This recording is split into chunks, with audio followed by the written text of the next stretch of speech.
Hello friends, मैं हूं सन्मय प्रकाश और आपका स्वागत है यूट्यूब चैनल सरकार जॉब न्यूज़ में। और हमारे ऐप का नाम है शार्प लर्निंग, जहां पर कई कोर्सेज चल रहे हैं बीपीएससी के भी। तो ये फर्स्ट वीक सितंबर 2024 का करंट अफेयर्स है, वीकली करंट अफेयर्स है, और इसे पूरा देखिए ताकि इस सप्ताह के टोटल करंट अफेयर्स आपके कवर हो जाएंगे। तो शुरू करते हैं। और आपको पता होगा कि टॉपिक वाइज हम लोग देते हैं, और सबसे पहले राजनीति, केंद्र राज्यों के फैसले, इन सबसे रिलेटेड क्वेश्चन होगा। तो यहाँ पर क्वेश्चन होगा, राष्ट्रपति ने यानी राष्ट्रपति द्रौपदी मुर्मू ने सुप्रीम कोर्ट के 75वें वर्ष के उपलक्ष्य में नए ध्वज और प्रतीक चिन्ह का अनावरण किया। तो इसमें क्या अंकित है, मतलब इसमें क्या है? आंसर होगा अशोक चक्र, सुप्रीम कोर्ट का भवन और संविधान की पुस्तक। ये तो तीन चीज़ हैं, ये उसमें अंकित है। और ये फोटोग्राफ आप देख रहे हैं, ये तीन चीज़ अंकित है। और ये सारे ओके, अशोक चक्र, सुप्रीम कोर्ट की बिल्डिंग और book of constitution of India. तो 1 सितंबर को राष्ट्रपति ने दिल्ली में ध्वज और प्रतीक चिन्ह का अनावरण किया। क्लियर होगी बात? अगला क्वेश्चन, राष्ट्रपति द्रौपदी मुर्मू ने सुप्रीम कोर्ट के 75वें वर्ष के उपलक्ष्य में नए ध्वज और प्रतीक का अनावरण किया 1 सितंबर को। तो इनमें से इसमें क्या श्लोक लिखा हुआ है? इसमें क्या है श्लोक लिखा हुआ? आंसर क्या होगा? यतो धर्मस् ततो जय। ओके, यतो धर्मस् ततो जय। तो ये है लिखा हुआ यहाँ पर, ये आप ये देख रहे हैं। मतलब यहाँ इसका होगा कि जहाँ धर्म है वहाँ विजय है। ओके, तो ये बदलाव किया गया सुप्रीम कोर्ट के फ्लैग में, और उसके प्रतीक चिन्ह में भी बदलाव कर दिया गया है। ठीक है, अभी सीजेआई कौन है? Justice DY Chandrachud. अगला क्वेश्चन, केंद्र सरकार ने कौन सा विधि आयोग का गठन किया सितंबर 2024 में? आंसर का 23वां विधि आयोग का गठन किया लॉ कमीशन का 1 सितंबर को। और ये 1 सितंबर 2024 से 31 अगस्त 2027 तक काम करेगा। हालांकि इसकी नियुक्तियां अभी होनी हैं। ठीक है, लॉ कमीशन का काम होता है कानूनी विषयों पर महत्वपूर्ण सुझाव देना, सरकार को आवश्यकता अनुसार ये ज़रूरत होती है। ठीक है, और काफ़ी इम्पॉर्टेंट होता है ये लॉ कमीशन। ठीक है, अच्छा, इससे पहले जो 22वां लॉ कमीशन था उसके अध्यक्ष कौन थे?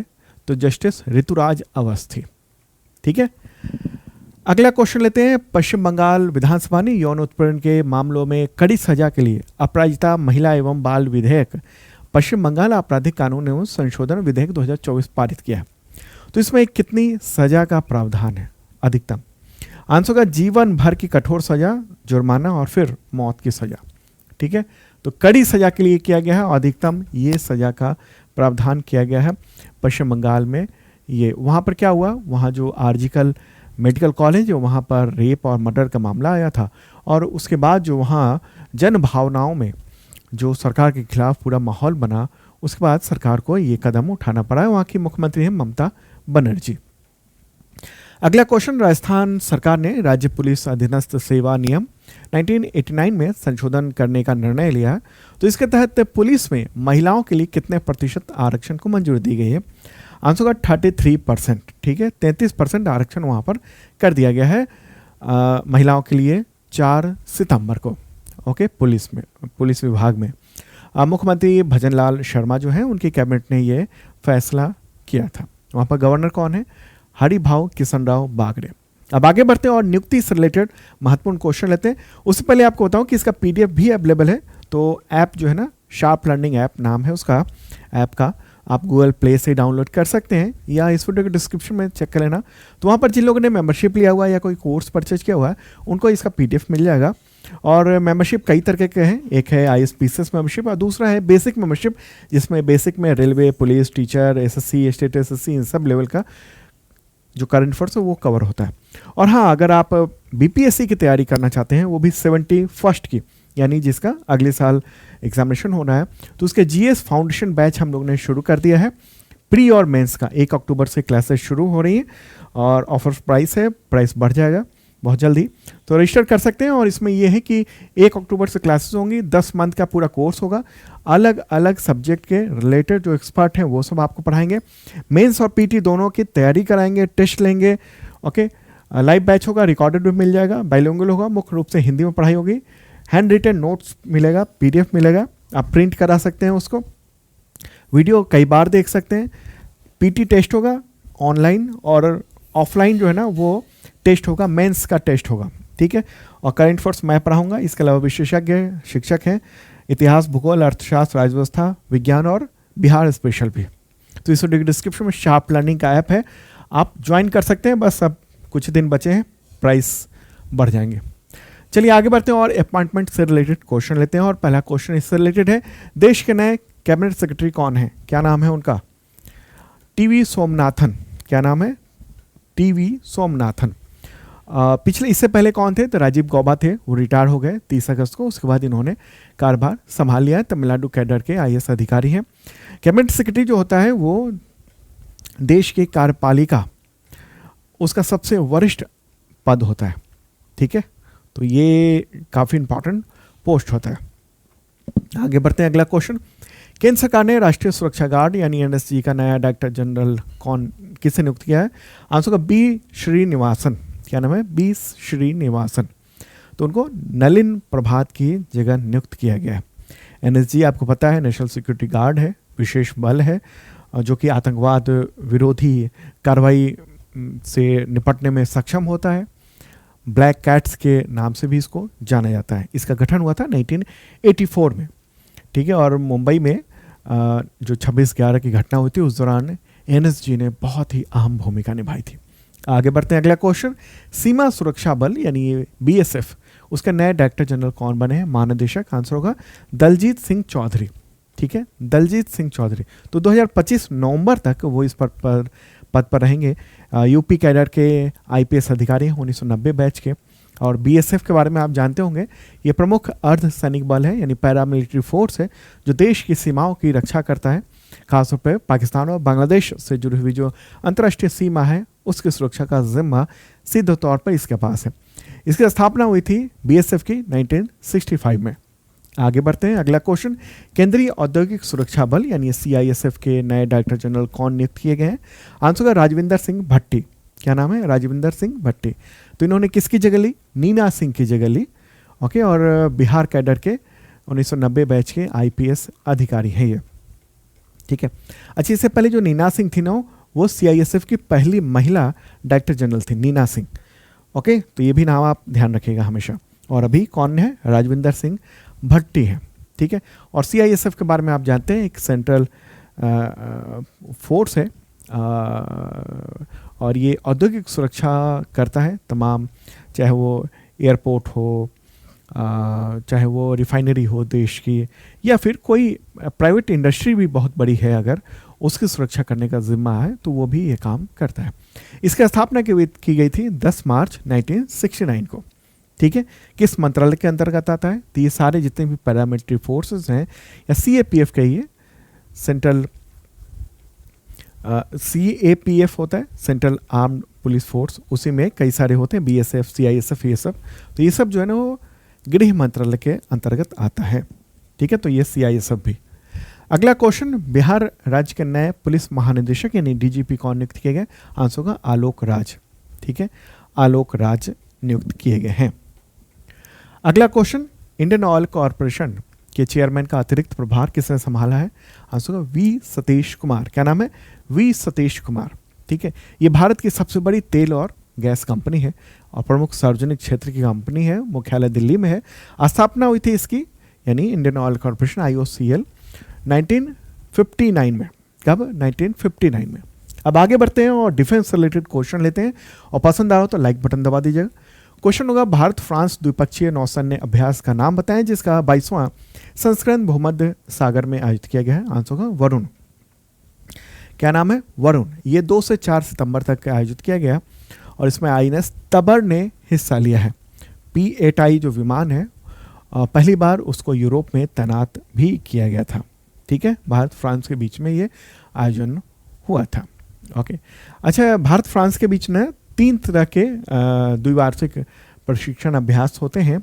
एक तो वायुसेना के साथ होता है गरुड़, नौसेना के साथ है वरुण, और भारतीय सेना यानी थल सेना के साथ जो होता है वो शक्ति होता है, ठीक है। तो ये तीनों भी ध्यान रखना है, कई बार एग्जामिनेशन में आ जाता है, इस तरह के क्वेश्चन आते हैं, ठीक है।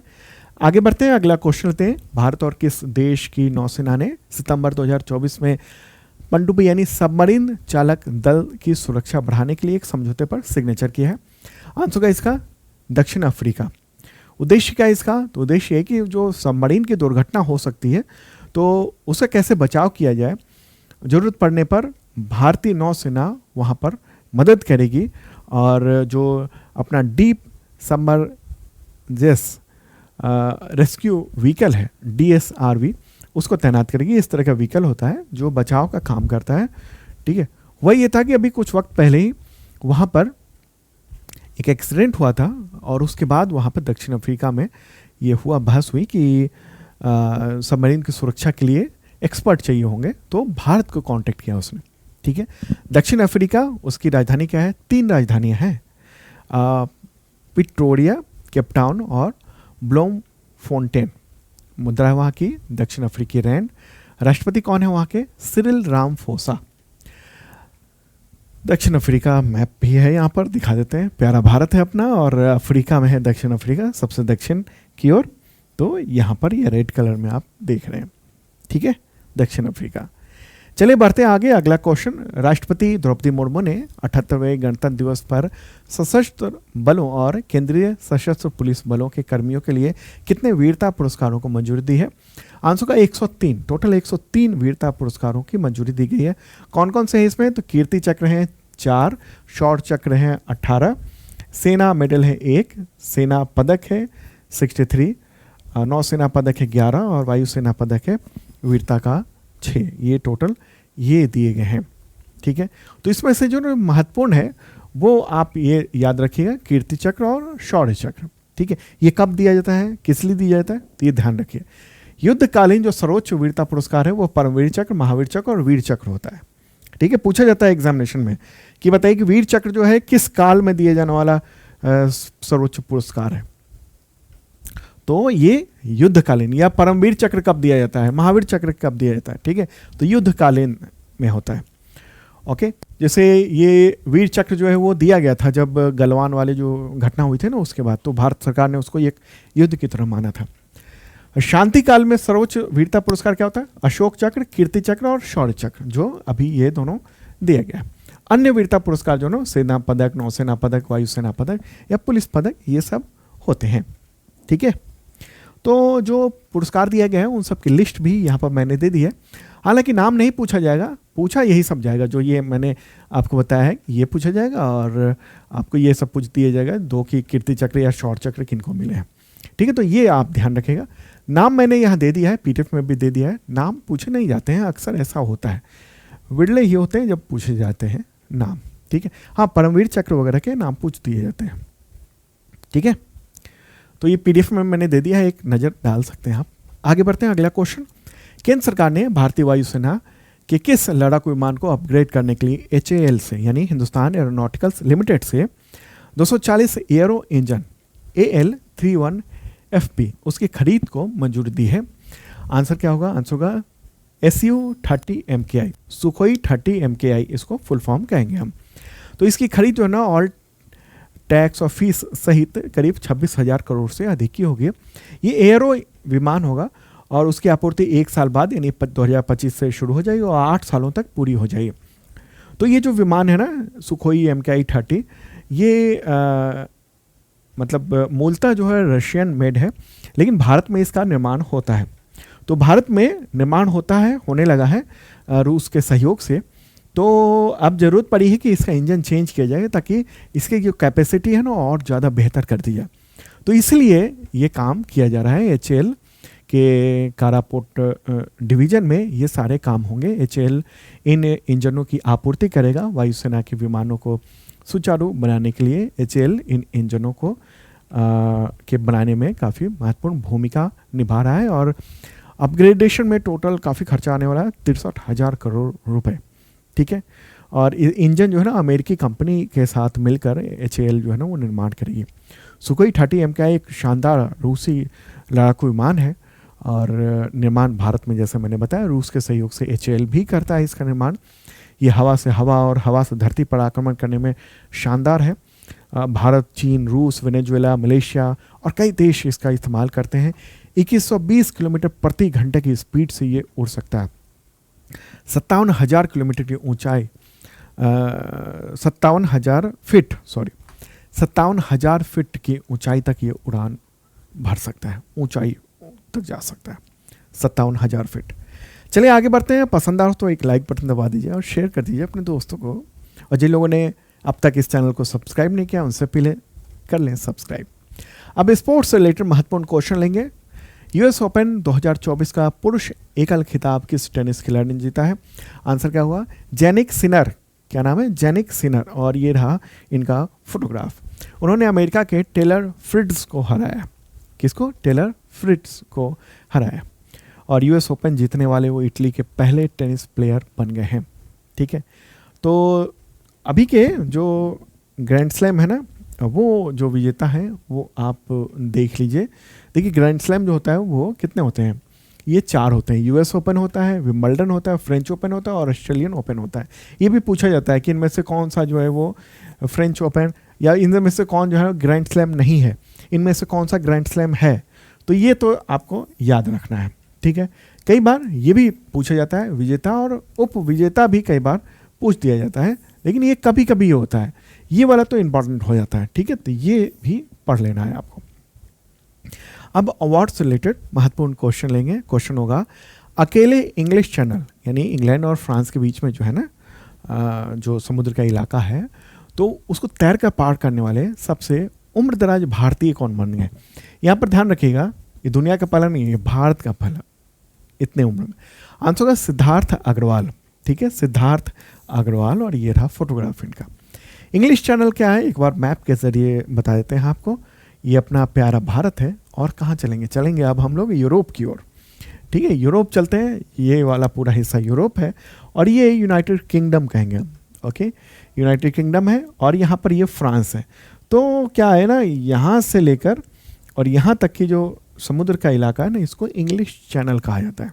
ठीक है, ये चैनल रेडियो चैनल नहीं है, ये एक समुद्र का नाम है इंग्लिश चैनल, जो कि यहाँ से यहाँ पार करते हैं। कई बार ये जगह कम दूरी की है तो यहाँ से यहाँ पर पार करते हैं, तो वो इंग्लिश चैनल कहेंगे।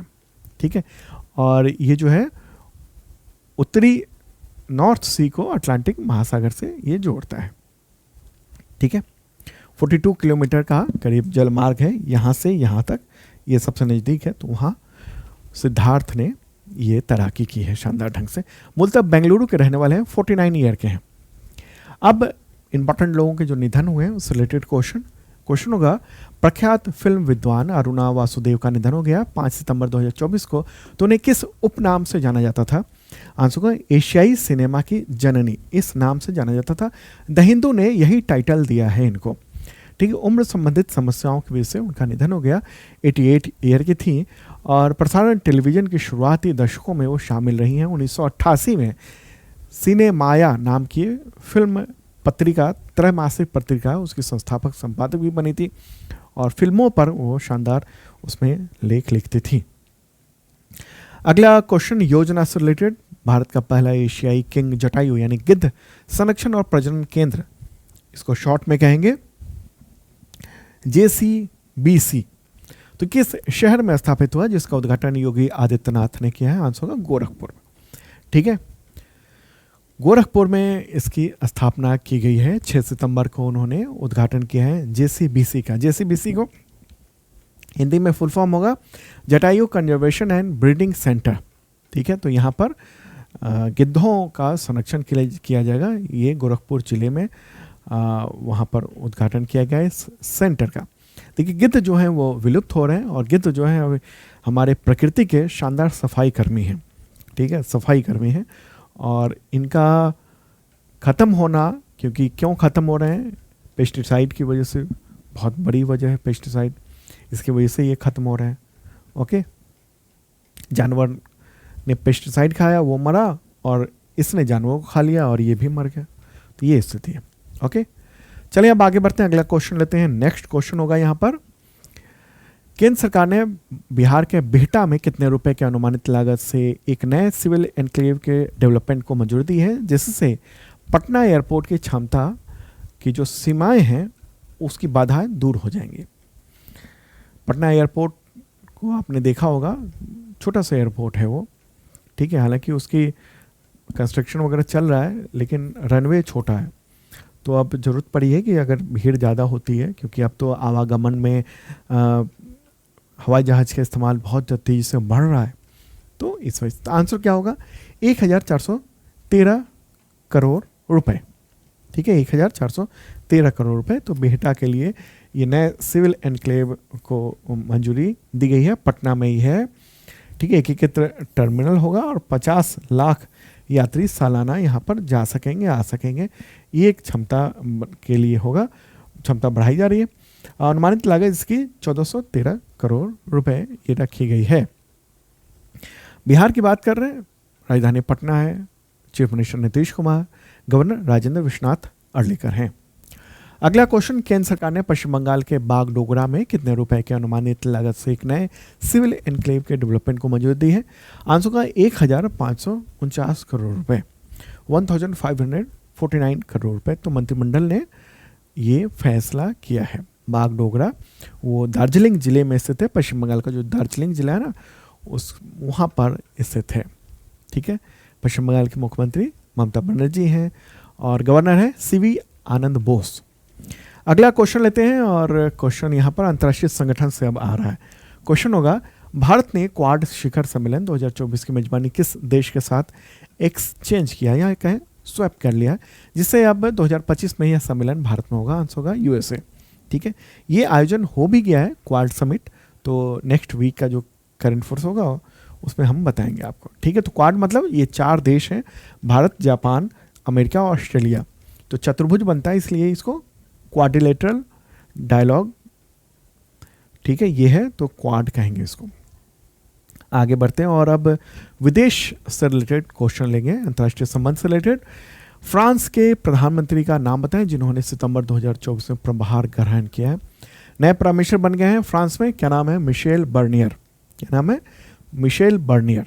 ठीक है, तो फ्रांस के राष्ट्रपति इमैनुअल मैक्रोन, उन्होंने 5 सितंबर को मिशेल बर्नियर को नया प्राइम मिनिस्टर नामित किया है और काफ़ी पॉपुलर व्यक्ति हैं। यूरोपीय संघ के पूर्व ब्रेग्जिट वार्ताकार भी रहे हैं। ब्रेग्जिट का मतलब जो यूनाइटेड किंगडम यूरोपीय संघ से जो अलग हुआ था, यूरोपीय यूनियन से, तो उसके लिए वार्ताकार के रूप में भी ये मौजूद थे।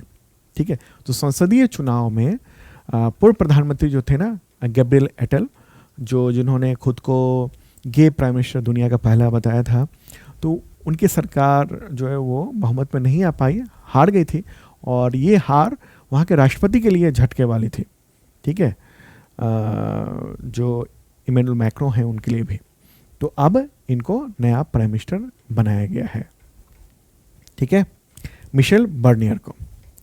अगला क्वेश्चन लेते हैं, नेक्स्ट क्वेश्चन होगा, प्राइम मिनिस्टर नरेंद्र मोदी ने सितंबर 2024 में ब्रुनेई की राजकीय यात्रा की, तो यह किसी भी भारतीय प्रधानमंत्री की कौन सी भी यात्रा है? महत्वपूर्ण क्वेश्चन।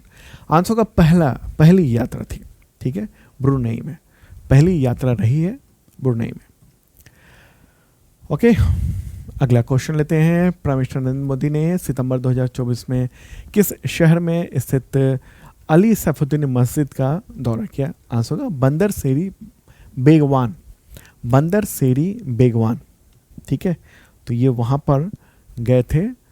ब्रुनेई की राजधानी है ये जो नाम है ना, बंदर सेरी बेगवान, वो ब्रुनेई की राजधानी है।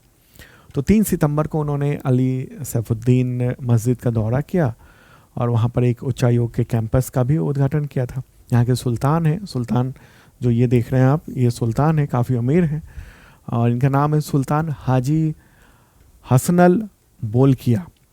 ओके, और वो ब्रुनेई के प्राइम मिनिस्टर भी हैं। ठीक है, ब्रुनेई कहाँ पर है एक बार मैप के ज़रिए भी आपको दिखाते हैं। राजनयिक संबंध के 40 साल हो चुके हैं भारत और ब्रुनेई के। ठीक है, ब्रुनेई जो है ना, वो आपको मैं मैप में दिखा देना चाहता हूँ। यहाँ पर ही है ब्रुनेई। ओके, ब्रुनेई आपने देखा मैप में। ओके, ये 3 तरफ से मलेशिया से घिरा हुआ है। ये है ब्रुनेई यहाँ पर। ठीक है, ये 3 तरफ से ये मलेशिया से घिरा हुआ है और एक तरफ साउथ चाइना सी है, यानी दक्षिण चीन सागर से घिरा हुआ है। और ये बर्नोई द्वीप पर स्थित है। ब्रुनेई एक देश है, मात्र आबादी 4,61,000 के आसपास है। ओके, महत्वपूर्ण कुछ चीज़ें मैंने यहाँ पर दे दी हैं। भारत ब्रुनेई से तेल गैस भी खरीदता है, जबकि ब्रुनेई को चावल, दवाएं और मशीनरी जैसी चीज़ें बेचता है।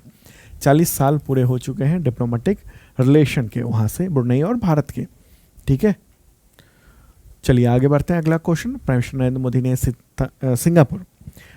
मोदी ने सिंगापुर यात्रा जो कि सितंबर 2024 में हुई है, तो दोनों देशों के बीच में यानी भारत और सिंगापुर के बीच में कितने समझौते ज्ञापन पर सिग्नेचर हुए हैं, तो कौन कौन से हैं ये भी यहाँ पर पता चल जाएगा आपको। इसका आंसर क्या होगा? इसका आंसर होगा सी, यानी 1 और 2, यानी डिजिटल टेक्नोलॉजी और सेमीकंडक्टर के क्षेत्र में समझौता, इसके अलावा स्वास्थ्य सहयोग और स्किल डेवलपमेंट के क्षेत्र में समझौता। ये जो महत्वपूर्ण 4 समझौतों पर सिग्नेचर किए गए हैं। ठीक है, तो कुछ महत्वपूर्ण ये चीज़ें भी मेरे बगल में आप देख रहे हैं, और ये एक्ट ईस्ट नीति के तहत ये किया गया है। ठीक है, सिंगापुर बहुत छोटा सा है, द्वीपीय देश है एक, ठीक है, और एक देश भी कह सकते हैं, एक शहर भी कह सकते हैं, इतना छोटा सा है वो। ओके, 57 लाख आबादी है यहाँ की। अगर हम देखेंगे तो ये कहाँ पर है, हम सिंगापुर कह रहे हैं। सिंगापुर जो है ना वो यहाँ पर है, इस जगह पर हम दिखा देना चाहते हैं आपको, इस जगह पर ये छोटा सा। ठीक है, ये है सिंगापुर यहाँ पर, ये वाला जो हिस्सा देख रहे हैं आप छोटा सा वही है। आगे बढ़ते हैं, अगला क्वेश्चन लेते हैं। नेक्स्ट क्वेश्चन, सिंगापुर के प्राइम मिनिस्टर कौन है? लॉरेंस वोंग एक महत्वपूर्ण अंतर्राष्ट्रीय व्यापार केंद्र है, और वहाँ के जो राष्ट्रपति हैं थर्मन शनमुगारत्नम। ठीक है, नेक्स्ट क्वेश्चन लेते हैं। अगला क्वेश्चन, किस देश ने विनाशकारी सूखे की वजह से हाथी समेत 730 जंगली जानवरों को मारकर अपनी जनता को भोजन के लिए मांस उपलब्ध कराने का फैसला किया? आंसर होगा नामीबिया। इतना भयानक सूखा पड़ा है, प्रकृति ने ऐसी मार लगाई है उसकी कि बुरा हाल है वहाँ पर, खाने को लाले पड़े हुए हैं। और इस सदी का सबसे ख़राब सूखा, पिछले 1 सदी का कहिए, ये वहाँ पर एग्रीकल्चर उत्पादन खत्म हो चुका है, बहुत बुरी दशा है। तो इसलिए वहाँ पर हाथी, दरियाई घोड़े, भैंस, इम्पाला, जेब्रा, ये सब कई सारे को मार डालने का ये तय किया गया है। ठीक है, तो ये जो है ना एक इम्पॉर्टेंट नामीबिया जो मैप में देख रहे हैं यहाँ पर है, इसके पड़ोसी अंगोला हो गया, इधर जाम्बिया हो गया, थोड़ा सा बोत्सवाना हो गया, और साउथ अफ्रीका हो गया, ये पड़ोसी देश इसके ये सब हो गए। ठीक है, इतने सारे जानवर उनको मार डाला जाएगा लोगों को भोजन देने के लिए। पहले भी, अभी कुछ वक्त पहले ही मारा भी गया है, बहुत सारे जानवरों को मारा गया। सूखा जो है ना वो अल नीनो की वजह से वहाँ पर बहुत गहरा प्रभाव पड़ गया है। ठीक है, नामीबिया के जो प्रेसिडेंट है वो नांगोलो मोमाम्बा है, प्राइम मिनिस्टर सारा कुगोलेलवा। थोड़ा नाम उच्चारण में अलग होता है क्योंकि वहाँ का नाम ही ऐसा है। ठीक है, कई लोगों के मुंह से सुनते हैं कि ये नाम अटपटा है, भाई वहाँ के लिए वो बेहतर नाम है। ठीक है, वहाँ के लोग भारत के लोगों का नाम लेंगे तो उनको अटपटा लगता है। ठीक है, चलिए अब आगे बढ़ते हैं। क्यों सूखा का कारण है ये भी मैंने दिया, पीडीएफ में काफ़ी डिटेल में दिया है मैंने। ठीक है, ये वीकली या डेली वाले में तो हम बहुत डिटेल में बात करते हैं, यहाँ ये देख सकते हैं सूखा लगातार पड़ रहा है। चलिए आगे बढ़ते हैं और अगला क्वेश्चन लेते हैं, दिवस से रिलेटेड क्वेश्चन। अंतर्राष्ट्रीय साक्षरता दिवस कब मनाया जाता है? आंसर होगा 8 सितंबर को। और थीम क्या है इस बार की? बहुभाषी शिक्षा को बढ़ावा देना, आपसी समझ और शांति के लिए साक्षरता, ये रही इस बार की थीम। अगला क्वेश्चन, नीले आसमान के लिए स्वच्छ वायु का अंतर्राष्ट्रीय दिवस कब मनाया जाता है? आंसर होगा 7 सितंबर को। और थीम क्या है इस बार की? स्वच्छ वायु में अभिनिवेश करें, स्वच्छ वायु में अभिनिवेश करें, यह थीम। अगला क्वेश्चन, हिमालय दिवस कब मनाया जाता है? इसका आंसर होगा 9 सितंबर को। 2015 में तत्कालीन मुख्यमंत्री ने इसको घोषित किया हुआ था। अगला क्वेश्चन, विश्व आत्महत्या रोकथाम दिवस कब मनाया जाता है? आंसर होगा 10 सितंबर को। और 2024 की थीम ये रही। ठीक है, ये रही थीम 2024 की। अगला क्वेश्चन, विश्व नारियल दिवस कब मनाया जाता है? आंसर होगा 2 सितंबर को। इसका थीम क्या है? थीम है इस बार की coconut for a circular economy building partnership for maximum value, वृत्ताकार अर्थव्यवस्था के लिए नारियल अधिकतम मूल्य के लिए साझेदारी का निर्माण। ये रही थीम। अगला क्वेश्चन, राष्ट्रीय पोषण सप्ताह कब से कब तक मनाया जाता है? आंसर होगा 1 से 7 सितंबर को। और इस बार की थीम है nutrition diet for everyone, nutritious diet for everyone, ये है थीम। ठीक है, तो दोस्तों ये था इंपॉर्टेंट करंट अफेयर्स आप सबके लिए। इसका पीडीएफ मिल जाएगा जिन लोगों ने मेंबरशिप लिया। वो 2 तरह की मेंबरशिप है, एक ISPCS मेंबरशिप है और दूसरा है बेसिक मेंबरशिप जो कि railway, police, teacher, SSC, state SSC इन सब के लेवल का है। तो मेंबरशिप ले सकते हैं, 1 साल का मेंबरशिप है। इसके ज़रिए आपको करंट अफेयर्स का पीडीएफ मिलता है वीकली, मंथली, क्वार्टरली, ईयरली, और ये सारे टेस्ट मिलते हैं। और पीडीएफ में वीडियो का लिंक भी होता है ताकि आप उस चीज़ को अगर समझना चाहते हैं विजुअली तो वो समझ सकते हैं डिटेल में। ठीक है, टेस्ट होता है, वीडियो होता है और संबंधित टेस्ट सीरीज भी देते हैं। जैसे ISPCS वाले में ISPCS के जैसे बिहार, यूपी इन सब के टेस्ट सीरीज भी होते हैं। UPSC सिविल सर्विस के भी टेस्ट वहाँ पर अवेलेबल हैं और बाकी में इन सब के भी टेस्ट सीरीज अवेलेबल हैं करंट अफेयर्स के साथ साथ। ठीक है, और हाँ 71st BPSC के लिए हम लोगों ने GS फाउंडेशन बैच लॉन्च कर दिया है और ये बैच 1 अक्टूबर से शुरू हो रहा है। और आपको बताऊँ 70वीं के लिए नहीं है, ये जो 71वीं के लिए तैयारी करना चाहते हैं और बेसिक कंसेप्ट क्लियर करना चाहते हैं वो लोग इसको ज्वाइन कर सकते हैं। और प्राइस बढ़ने वाला है और हमारे विशेषज्ञ शिक्षक ये पढ़ाएंगे आपको। ठीक है, तो ऐप है शार्प लर्निंग का, वहाँ आप देख सकते हैं। अब मिलते हैं नेक्स्ट वीडियो में, बाय।